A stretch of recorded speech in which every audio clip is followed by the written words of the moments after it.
In Mr. Miller's case, apparently he didn't even have a good understanding of his own faith. So when the government says no one will be prosecuted for quoting scripture, but then their chair literally quotes scripture and calls it hate, I don't believe them.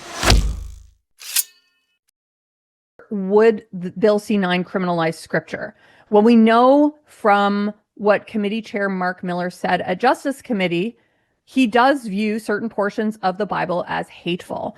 Chair Miller said during the Justice Committee hearings to the director of Christian Legal Fellowship that in Leviticus, in Deuteronomy, in Romans, and I'm quoting him, he said, and other passages, there is clear hatred towards homosexuals.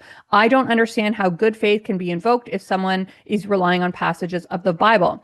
And then he clarified this statement on X, stating, Miller said, I say this in particular because I am a Christian. There should be no defense to the crime of publicly inciting hatred because, for example, someone relied on Leviticus or Deuteronomy, which prescribe death to homosexuals and adulterers. It's as simple as that is Liberal MP Mark Miller's words.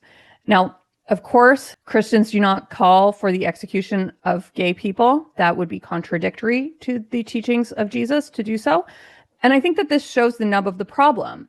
Political leaders, judges, police, crown attorneys, they're often quite ignorant on matters of faith. In Mr. Miller's case, apparently he didn't even have a good understanding of his own faith. So when the government says no one will be prosecuted for quoting scripture, but then their chair literally quotes scripture and calls it hate, I don't believe them. I think he's literally telling us these are portions of the Bible that I believe are hateful. That's what Miller is saying.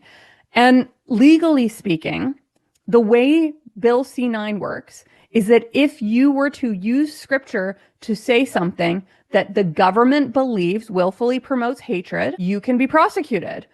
To put it very bluntly, no matter what the liberals claim, it creates a real risk of criminal prosecution for quoting scripture. Even if the liberals don't think that the law will result in prosecution for this, the text of the bill would permit that. And courts rule on what the text of the bill says, not on what the liberals say in speeches.